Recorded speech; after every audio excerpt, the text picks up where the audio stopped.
Hey everyone, welcome back to the Career Refresh. This is where we dive deep into leadership, career growth, and real world strategies to help you step into those larger roles, be more visible on your own terms. I'm your host, Jill Griffin. I'm a strategist, leader, board member, and executive coach.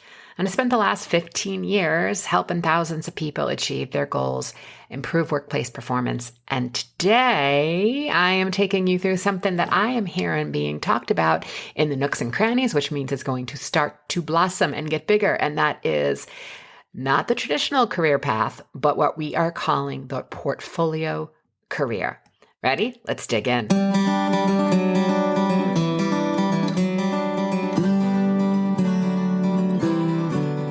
Portfolio career isn't just about juggling multiple gigs. It's about intentionally designing your work life in a way that aligns with your strengths, your passions, and your financial goals.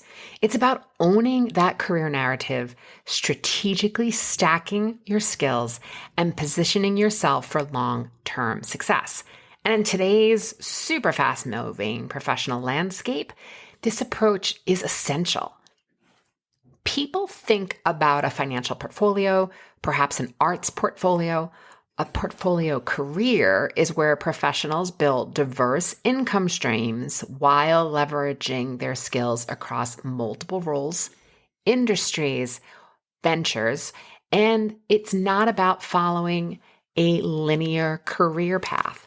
Where a linear career path or a single pursuit career path has always been about moving up within a company or an industry and going from the subject matter expert into leadership in some way, depending on the organizational structure. And you're constantly focusing on what is the next step directly ahead. So it's about an advancement up. Portfolio career is about a never-ending source of discovery and fulfillment. And this might mean we take a side step, we take a back step, we take a step up. It's much more chutes and ladders or a non-linear path. So I did some digging to figure out where did this whole concept, because the portfolio is a word that I've been using, but now I'm hearing other people using it too. And also think about the gig economy, right? So Charles Handy wrote a book called The Empty Raincoat, in which he coined the phrase gig economy. And that's really where this is based on. But hold on a second. For today, I'm going deeper on the slice of your portfolio career where you're still the employee. Now, most of this is going to apply for a fractional worker or a freelancer. Portfolio careers are amazing and work well in those spaces too. I want you to know that if you are an employee, I'm going to guess that you already have the start of a portfolio career, but I want you to think about how you are nourishing it. My career path, let's see, I started at Atlantic Records, so I was in the recording industry. I then have always been a strategist, a media executive. I've been a chief operating officer of a publicly traded company and a startup. I've been a chief strategy officer of a startup. I've also been a functional nutrition educator, a brand marketer. I've worked in health tech, digital tech, ed tech. I've been a product formulator, a gospel music singer, a podcast host, a board member, and a soon-to-be author. Okay, so I've had my portfolio career most of my career, and that's what I'm saying. You probably have too. For me, and what I'm finding other people are talking about too, this came from two main areas. One was growth, both mentally and opportunity. And two, let's face it, it was financial, it was money, it was risk management through diversification. Here's where the background for me came in. The first time I was laid off, I thought, I'm never going to be in this position again. I will never allow myself to be in this position again. Now, to be clear, I'm not talking about the layoff because that happened multiple times. I've joked many times. My career was a signing bonus and a severance package, and that is working in tech and in marketing. That is very common. When I say that I'm never going to be in this position again, I meant that I am never going to be in a position which is high risk and high reward, where I don't have something on the side for a revenue stream. I'm not going to be laid off and not have a revenue stream. So the second part was what I call my itchy brain. I loved my work. I really, really did. But I also got bored every 2 to 3 years. And when possible, I was fortunate to be able to rotate within the company when I worked for larger companies. And when I worked for small companies, there was nowhere to go. So I found that I constantly wanted to use my brain. And maybe I liked my job and I didn't want to quit, but I had to keep my brain stimulated and I had to stay relevant. So I was going to have to find different types of work. So yes, working in media, I also was a health coach. I was seeing clients on weekends and outside of work hours. I was really interested in clean health and beauty products. And you've heard me before, that was a result of a head injury where there wasn't a lot of products in the market that really fit my needs because scent and aroma would really give me major migraines. So I just said, all right, well, I'm going to study chemistry. I'm going to study botanical chemistry and learn about plants. And then I started studying formation. So I created a company where I launched, I'll call them wellness-based products. And it was everything from, deodorants to creams to inhalers to diffusers, anything that would create the experience that I wanted within around my body that would serve me, right? So I was then from there asked to do some corporate workshops. So I created what I call calm around the clock and how to use various wellness-based formulas to keep you in a position where you are staying calm or you at least have tools. And that was a mixture of functional medicine and also looking at nutrition. And while today I no longer do that, I make products solely for myself or my family and my friends, this first taste of being an entrepreneur, was it paying the bills? Heck no. But it was definitely giving me some additional money that was paying for a month's rent or maybe an occasional vacation. But I had another stream and I had contacts elsewhere. And I was also using my brain in a completely different way from my day job. I did not know then that it would be another 10 or so more years before I would be using those entrepreneurial skills again. But that was my first taste. Also, for disclosure, my company knew. I was under a contract which, with a non-disclosure, I would not have been able to use my skills in a competing company. So I want to be clear, that is not what I'm talking here. My supervisory chain was well aware of what I was doing. I would talk about it openly. People knew that I would often bring in food that was like super nutritious and they'd be like, ooh, what's that? And I was always doing that. I also went to culinary school during the same time. So I was doing this and no one cared that I was making therapeutic diffusions or salves or decoctions. They didn't care. I'll throw in a lip balm and maybe an inhaler for migraine, right? Nobody cared. I'm sharing this because if you have interest in other areas, it may help you upskill in your day job. Just get clear within your employment contract. If you're not under contract, just the rules within your company and figure out if you are allowed to do this. And if not, then how are you doing it in a place that is so adjacent, meaning so not adjacent, right? So if you are working in marketing, perhaps you are tutoring nights and weekends, right? It has nothing to do with the other. Or if you speak more than one language, maybe you're using those skills and you're teaching and you're getting additional payment for that. But not everything has to be paid because there's lots of different ways in which we're benefiting ourselves and others that may not actually result in money in your bank account. All right, so there is a framework, I call it the blueprint, that I take clients through, which will help you navigate a successful portfolio career. And it's rooted in 4 areas: clarity, strengths, strategic growth, and personal brand. I want to unpack it for you. So 1, within clarity, this is really defining that professional identity. If you're going to craft a multi-dimensional career, you need clarity. You need to know what you're bringing to the table. What is your core expertise? What value do you deliver across different roles? This clarity isn't just about what you do, it's how you position yourself. And this is where the strong personal brand helps you create that consistent and compelling identity across everything you do. Whether you are consulting, freelancing, speaking, building a side business, tutoring, cooking, running a meal service, your audience and potential clients should immediately recognize your strength and expertise. So if you're doing any one of those things, you can see how if you are cooking nights and weekends, not only is that something that is helping you with customer service, it's probably also helping with your creativity. It's also maybe helping with ordering your profit and loss statement and supply chain management. all of those skills will be beneficial, I'm guessing, in your day job too. That's what I'm saying. Like they're complementary, even we're not talking competitive, right? We're talking complementary in non-adjacent areas. And when you're thinking about like including value, I want you to go broad. This, like I said, it could also be mentoring, supporting others, knowing that you are a strategist or you are a financial expert, that you excel at solving complex problems. Those are the ways that I want you to be thinking. I want you to be thinking this allows you to adapt those skills across different roles without losing your core identity. Assessments like Clifton Strengths. I love Clifton Strengths. I am a certified Clifton Strengths leader and certified coach.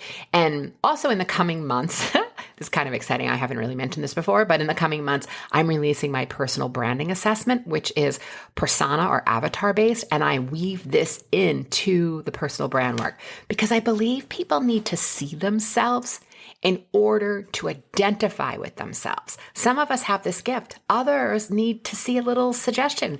We need to see representation. We need to see, oh, that's what it could look like.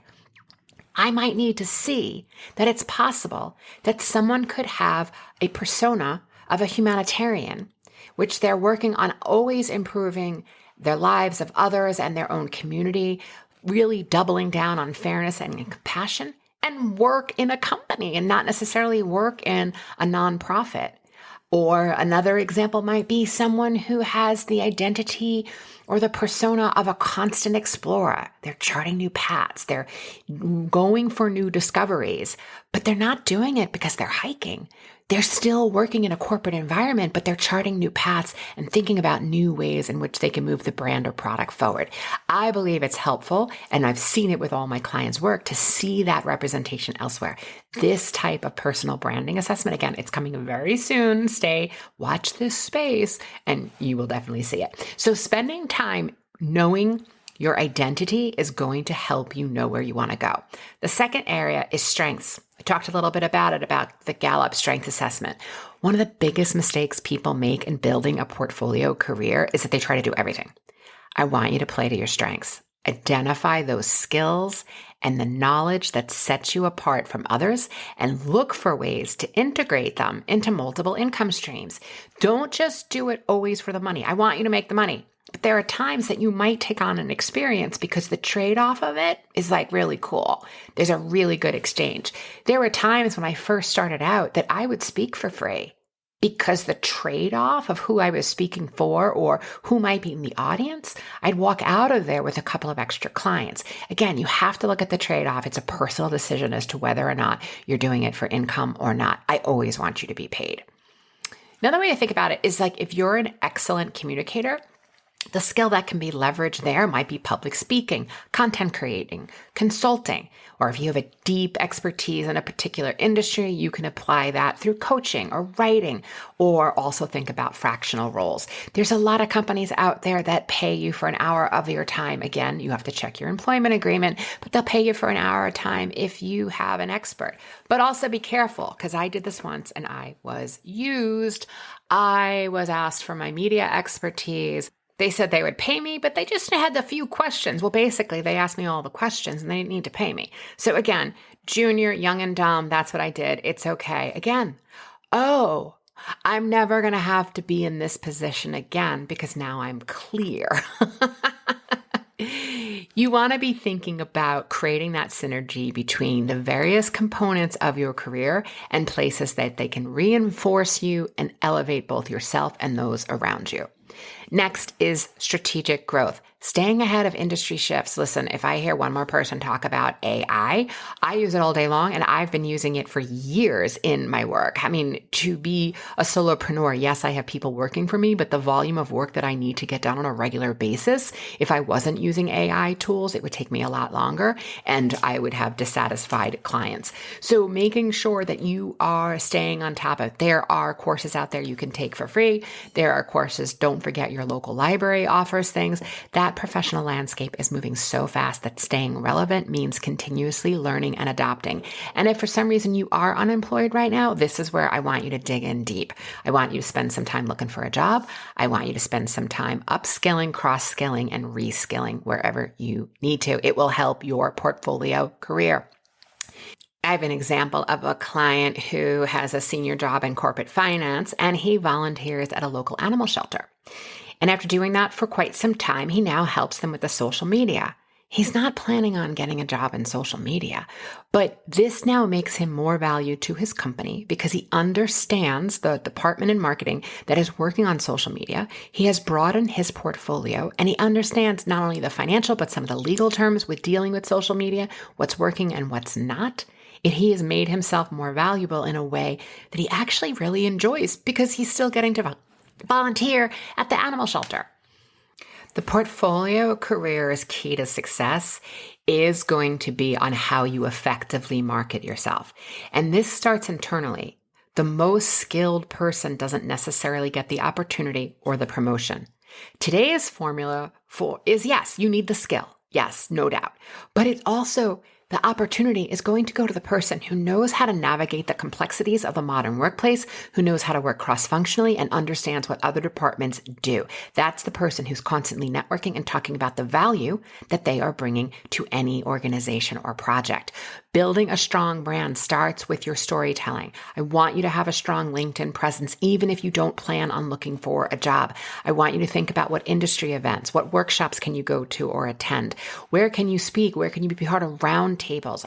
Are you writing and giving commentary for internal white papers that maybe get published on places like LinkedIn or your industry page? It's that strategic networking. It ensures that professionals can constantly attract opportunities, but it's a little bit like dating. You want other people to be wanting you. And if you're a hiring manager, you very often want someone who is well-connected and well-rounded, and therefore the portfolio career really suits that. Again, if you're at a company, check your employment terms, talk to your boss, talk to HR, make sure that you are not doing anything that is in violation of the company policy.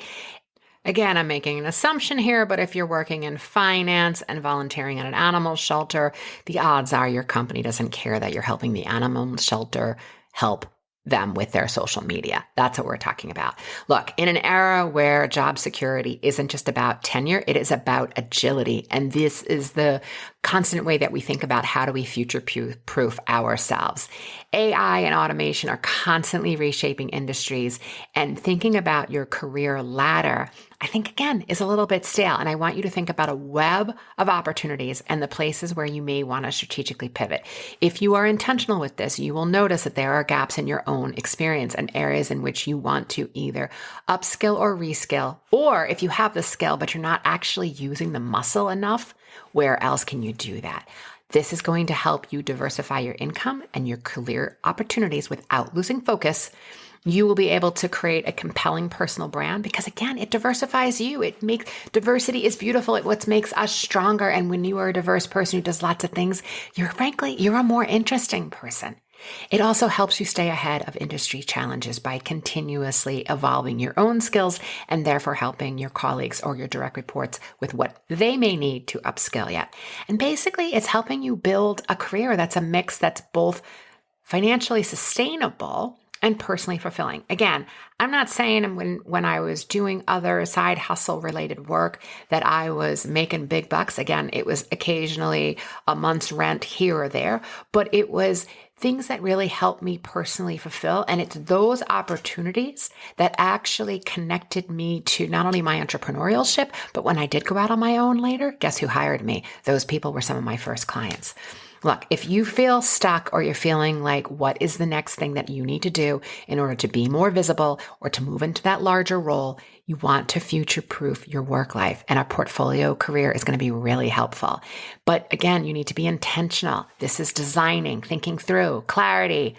Where are the areas you want to be? The strengths, the strategic growth. These are your guiding principles.